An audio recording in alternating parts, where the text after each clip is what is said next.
ternyata kunci kebahagiaan itu di Quran bukan uang.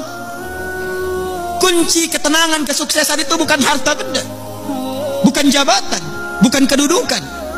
Bahkan tidak sedikit orang yang telah mendapatkan kedudukan, bahkan tinggi kedudukannya, masih ingin menambah karena belum merasakan ketenangan dan kenyamanan. Bukankah Anda perhatikan orang-orang yang terjebak dalam korupsi itu, perbuatan-perbuatan mungkar itu? Bukankah kalau diperhatikan hartanya sudah melimpah, kedudukannya kadang-kadang sudah tinggi? Apa yang menyebabkan mereka bersikap demikian? Karena ada satu bagian dalam kehidupan yang belum dirasakan kenikmatannya. Kata Allah, kunci untuk meraihnya adalah takwa. Anda yang ingin mendapatkan tambahan pengetahuan yang sekarang tengah belajar, pelajarkah, mahasiswakah?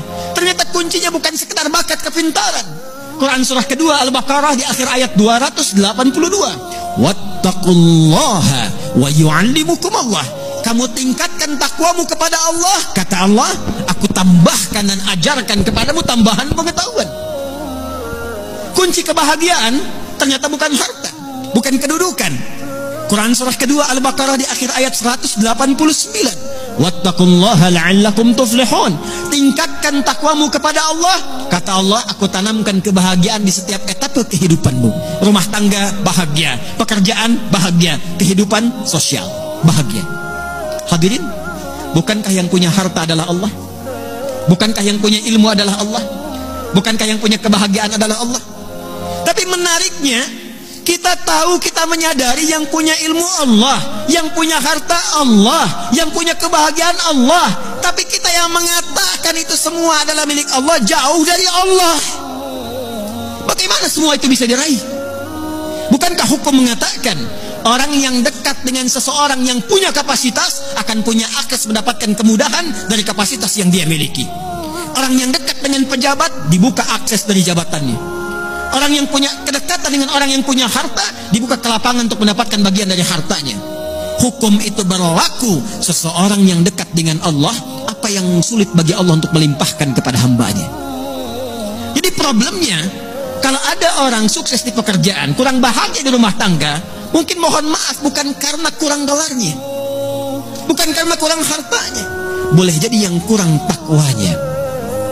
Kalau ada orang yang merasakan kurang mendapatkan kedudukan, bukan kurang tingginya, bukan kurang hebatnya, mungkin yang kurang takwanya. Kalau ada yang merasakan ini utang piutang kenapa belum lunas juga, ini kesulitan kenapa seringkali ada di hadapan, mungkin yang kurang hebat, yang dituntut dari Anda bukan kehebatan ikhtiarnya, bukan ilmunya, bukan tenaganya, barangkali yang kurang takwanya. Itu yang menjadikan Nabi seringkali mengingatkan kepada setiap umatnya dari sejak zaman sahabat ridwanullahu alaihim jami'ah, yang diteruskan dengan riwayat sampai ke kita. Tidak sedikit kalimat Nabi yang pertama disampaikan nasihatnya, takwa. Al-Imam An-Nawawi rahimahullah saking pentingnya dengan takwa ini menyantumkan nomor hadis ke-18 dari Al-Arba'innya an Mu'adz bin Jabal wa Jundub bin Junadar radhiyallahu ta'ala anhuma anin Nabi sallallahu alaihi wasallam qala ittaqillaha haitsu ma kunta wa atbi' sayyi'atal hasanata tamhuha. Bahkan kata Nabi, kalau Anda ingin jadi orang baik, orang hebat, orang yang mudah didambakan di setiap keadaan, bertakwalah kepada Allah. Ketika takwanya meningkat, keburukannya Allah tutupi, kebaikannya nampak. Siapa yang tidak senang dengan orang baik? Kalau dia pejabat, dia akan menjadi pejabat yang baik. Kalau dia hartawan, dia akan menggunakan hartanya pada kebaikan. Kalau dia ilmuwan, dia akan kreasikan ilmunya pada kemaslahatan. Jadi siapapun yang mampu meningkatkan takwa, kata Nabi, Allah akan rubah pribadi itu menjadi pribadi yang lebih baik dan bermaslahat dengan takwanya dalam kehidupan.